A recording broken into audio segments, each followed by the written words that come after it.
अगर कोई व्यक्ति ब्रह्मचर्य का पालन करना चाहिए तो सबसे पहले वो क्या करे?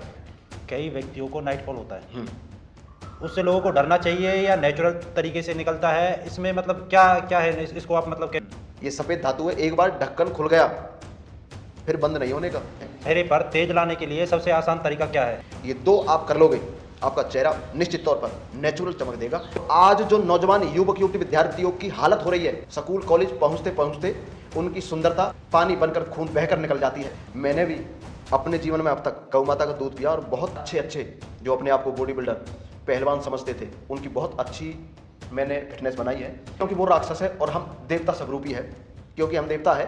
आचार्य जी, आप लंगोट पहनते हैं और लंगोट बांधने का आप लोगों को सलाह भी देते हैं, तो इसके फायदे क्या हैं? लोग थोड़ा सा काम करते ही थक जाते हैं, उनकी सांस फूल जाती है, कमजोरी आ जाती है, तो ऐसे में अगर किसी को कमजोरी है तो वो अपनी ताकत को कैसे रिकवर करे? जो नकली फर्जी चरित्रहीन देशद्रोही गद्दार हिजड़े, नहीं जी, तिलक लगाना चाहिए। असली हिंदू हो तो, असली हिंदू हो तो तिलक लगाना चाहिए। मैं कहना चाहता हूँ, हिजड़ो, अगर असली हिंदू हो तो चरित्रवान बनो। आप सभी का स्वागत है। हम फिर आ गए हैं गोठरी धाम देसी टार्जन जी के पास। आपको जय गौ माता, जय श्री राम, नमस्ते। जय गौ माता की, जय श्री राम, नमस्ते, प्रणाम। ब्रह्मचारी जी, मुझे ये बताएं कि आज पूरे देश में ब्रह्मचर्य की बात हो रही है चारों तरफ जी। क्या वास्तव में ब्रह्मचर्य का पालन हो रहा है, सिर्फ बात ही हो रही है? बहुत अच्छा प्रश्न आर्य जी ने किया है कि सिर्फ बातें हो रही है या पालन भी हो रहा है। निश्चित तौर पर अगर बातें हो रही है तो फिर मैं आपके सामने प्रैक्टिकल बैठा हूँ। जी। बातें तो नहीं होनी चाहिए। अखंड ब्रह्मचर्य DNA वेरीफाइड। अहमदाबाद से विजय परसाना जी है, अमेरिका से जब टीम आई 41 कैमरे लगे हुए थे और मैं केवल गौ माता गोमूत्र है, दूध है, उसका पान करता था और 41 दिन तक उनकी देख रेख में और तब उन्होंने ये चीज़ें साबित हुई कि इस पृथ्वी पर, इस संसार में अखंड ब्रह्मचर्य की शक्ति को पचाने वाला ये बच्चा ऐसे कैसे पचा सकता है। ये कोई दवाई लेता होगा, स्टेरॉइड लेता होगा, इंजेक्शन लगवाता होगा, लेकिन निश्चित तौर पर जब बात निकल कर आई तो ये आई कि इसके DNA में गौ भक्ति है। अच्छा। और ये बचपन से ही गौ माता गोमूत्र पीता है, गोबर स्नान करता है, मिट्टी से स्नान करता है, प्रतिदिन 5-5 हजार सपाटे दंड बैठक लगाता है। जब ये चीज़ें निकल कर आई, उन डॉक्टरों को दिमाग हिल गया कि इस पृथ्वी पर, इस संसार में 226 देश है और इस 226 देश में भारत एक है। भारत देश में एक प्रांत है, राज्य है हरियाणा। हरियाणा में एक छोटा सा गांव है कुशक बड़ौली, जिला है पलवल। उसमें से निकलकर इस बच्चे ने ब्रह्मचर्य, चरित्र और गौ भक्ति में पूरे वर्ल्ड में अपनी एक अलग मुकाम बना लिया। और अखंड ब्रह्मचर्य का पालन इसी प्रकार कर पाया कि इसके DNA में गौ भक्ति है और बचपन से ही ये गलत संगत से, गलत भोजन से, गलत वातावरण से, हर चीज़ से दूर रहा, तभी मैं उसका पालन कर पाया। आज भी मुझ पर रिपोर्ट है, उसकी रिपोर्ट भी है, सारा कुछ है। और एकमात्र मैं आपके पास बैठा हूँ जो ये कहता है डंके की चोट पर, DNA वेरीफाइड, अखंड बाल ब्रह्मचारी गौ भगत संजय सिंह पहलवान देसी टार्जन, एकमात्र। अन्यथा ब्रह्मचर्य पर किताब लिखने वाले, ब्रह्मचर्य पर लाल पीले हरे गुलाबी कपड़े पहनकर प्रवचन करने वाले, पोस्ट करने वाले, अपने आप को ब्रह्मचारी कहने वाले बहुत मिल जाएंगे, भारत भरा हुआ है। लेकिन अगर बातें ही हो रही है तो मैं कहूँगा कहीं ना कहीं वो भारतीय संस्कृति और अपने आप को धोखा दे रहे हैं। अगर कोई व्यक्ति ब्रह्मचर्य का पालन करना चाहिए तो सबसे पहले वो क्या करे? जी, बहुत अच्छा सवाल है। और सोशल मीडिया के माध्यम से, इस ब्रॉडकास्ट के माध्यम से, वीडियो के माध्यम से, चैनल के माध्यम से मेरे सभी परमात्मा के भेजे हुए बच्चे, भाई बहन, सभी से विनती करूँगा, हमारा ये मैसेज खास तौर पर ब्रह्मचर्य चरित्र का और गौ भक्ति का पूरे वर्ल्ड के लोगों तक नौजवान युवक युवती विद्यार्थियों तक जाना चाहिए। और इसलिए जाना चाहिए कि आज नौजवान युवक युवती विद्यार्थी जब फोन खोलते तो उनको अश्लीलता के सिवा कुछ चीज दिखाई नहीं देता। इसीलिए जब कोई श्रेष्ठ महान पुरुष भी फोन खोलता है तो वही नाचना गाना, वही ठुमके लगाना, वही चीजों को दिखाना इस सोशल मीडिया पे दिखाई देती है।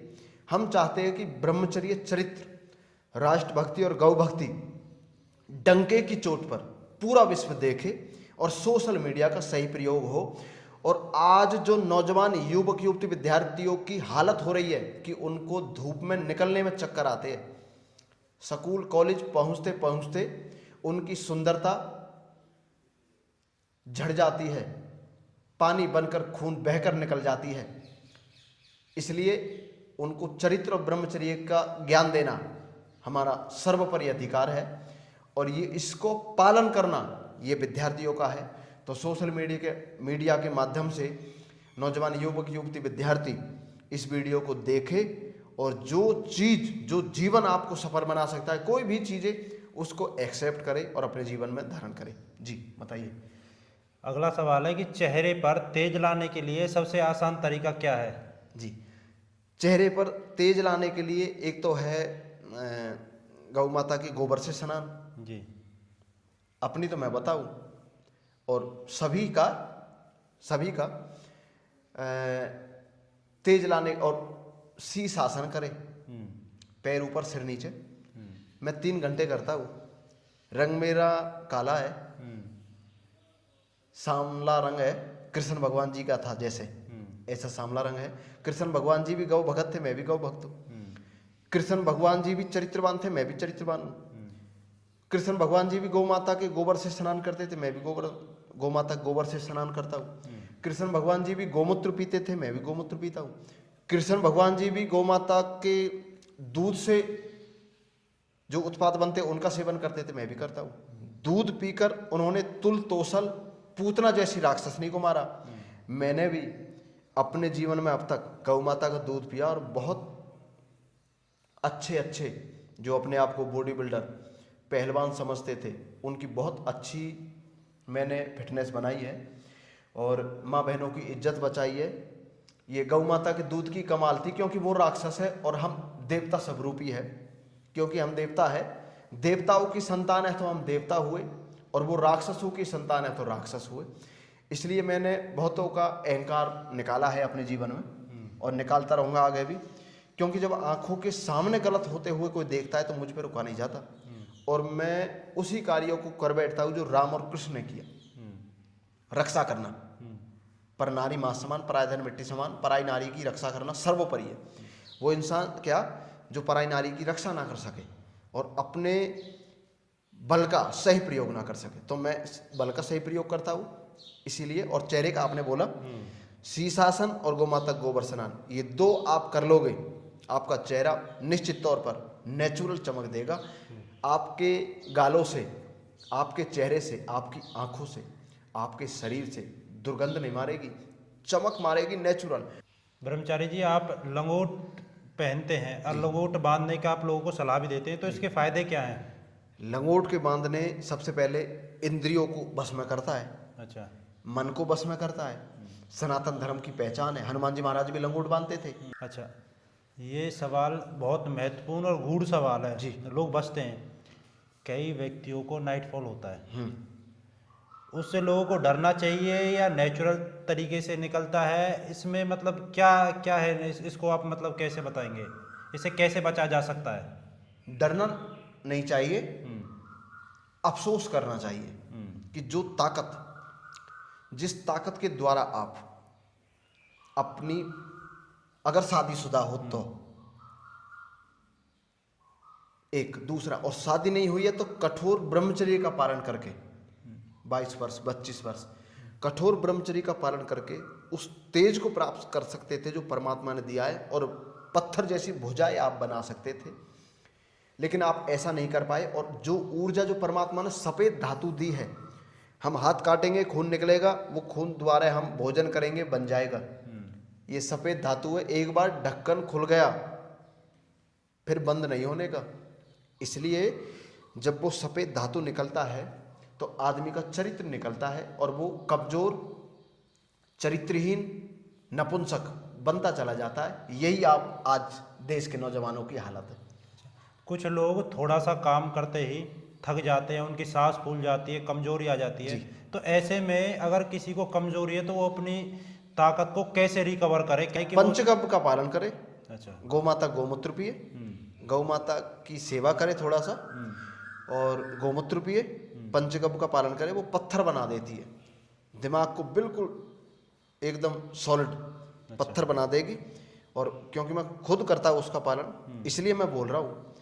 पंचगव्य का पालन करे, गौ माता घी का सेवन करे और फल का सेवन करे, शुद्ध भोजन खाए उसमें, और परमात्मा आपको खूब बल देगा। आपने कुछ दिन पहले साधु जैसे कपड़े पहनने चालू कर दिए थे जी, भगवा कपड़े जो होते हैं सन्यासियों के, तो जी। क्या आप वास्तव में सन्यासी बन गए हैं या वो कपड़े कुछ समय के लिए थे? हाँ, मैं एक बात अवश्य कहूँगा कि आर्य जी ने बहुत अच्छा सवाल पूछा है। कपड़ों से कोई भी देशभक्त नहीं बनता, कपड़ों से कोई भी त्यागी, तपस्वी, सन्यासी, महाराज, संत नहीं बनता कपड़े पहनने से। क्योंकि आज मार्केट में, गांव में, शहरों में, इस भारतवर्ष में लाखों करोड़ों ऐसे लोग दिखा दूंगा जो इस भगवा चोले की कीमत नहीं जानते।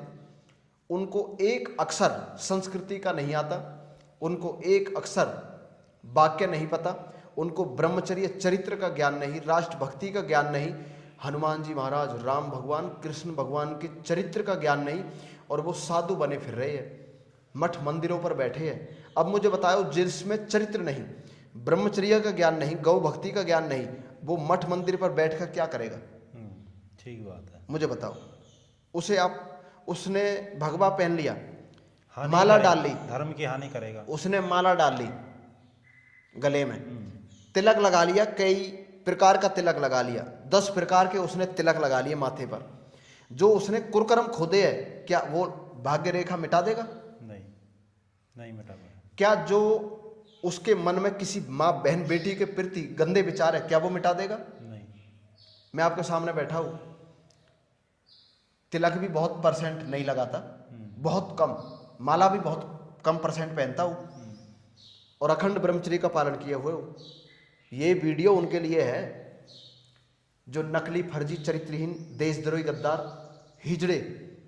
नहीं जी, तिलक लगाना चाहिए असली हिंदू हो तो, असली हिंदू हो तो तिलक लगाना चाहिए। मैं कहना चाहता हूँ, हिजड़ो, अगर असली हिंदू हो तो चरित्रवान बनो, सबसे पहले गोभक्त बनो, और गौ माता के गोबर से तिलक लगाओ, उसके चरणों का तिलक लगाओ। ये खुशबूदार तिलक तो आज लगाया कल मिट जाएगा। जीवन का, चरित्र का तिलक लगाओ। ईश्वर की कृपा से, जैसे माँ भवानी ने, दुर्गावती ने भगत सिंह को अपना अंगूठा काट के कलकत्ता में तिलक लगाया था, बहन सुशीला दीदी ने भगत सिंह को तिलक लगाया था अंगूठा काट कर। आप मेरे भाई और मेरे भाई होने का फर्ज अदा करना। भगत सिंह ने अपना भाई होने का फर्ज अदा किया, तो प्रत्येक बहन को, भाइयों को वो तिलक लगाना चाहिए जो बहन सुशीला दीदी ने भगत सिंह को लगाया था। लेकिन वो तिलक ना लगाकर ये आर्टिफिशियल तिलक लगाते और ये मिट जाता है। आर्टिफिशियल तिलक देखो, बाहर की दुनिया में जीने वाले लोग क्या जाने, बाहर की दुनिया में जीने वाले लोग क्या जाने ब्रह्मचर्य की शक्ति क्या है, चरित्र की महत्वपूर्णता क्या है, और सपाटे दंड बैठक कितनी पावरफुल है, उनको क्या पता। वो तो सिर्फ बाहर की दुनिया से गाय अच्छी चीज है, गाय एक अच्छा पशु है, इस पर भी विवाद खड़े हो रहे हैं देश में। जो लोग गाय को काट रहे हैं, जो लोग गाय को काट कर खा रहे हैं, हिंदुओं की आस्था से खिलवाड़ कर रहे हैं, वो लोग कह रहे हैं गाय को पशु घोषित करो, गाय को पशु घोषित करो। देशद्रोही, गद्दार, हिजड़ो, पशु तुम और तुम्हारी 7 पीढ़ी होंगी। गाय पशु नहीं है, गाय है, माता है, गौ माता, राष्ट्र माता का सम्मान मिले। गाय पशु नहीं है, बहुत बड़ा एजेंट है। मुख्यमंत्री योगी आदित्यनाथ साहब ने भी बोला है अभी कुछ दिन हो गए कि कुछ लोग यूपी में आवाज दे रहे हैं गाय को पशु घोषित करो। ये बहुत बड़ा एजेंडा है कि जैसे ही ये पशु घोषित कर देंगे, और पशु को काटने का कानून है देश में। सही बात। देश में पशु को काटने का कानून है। इसका मतलब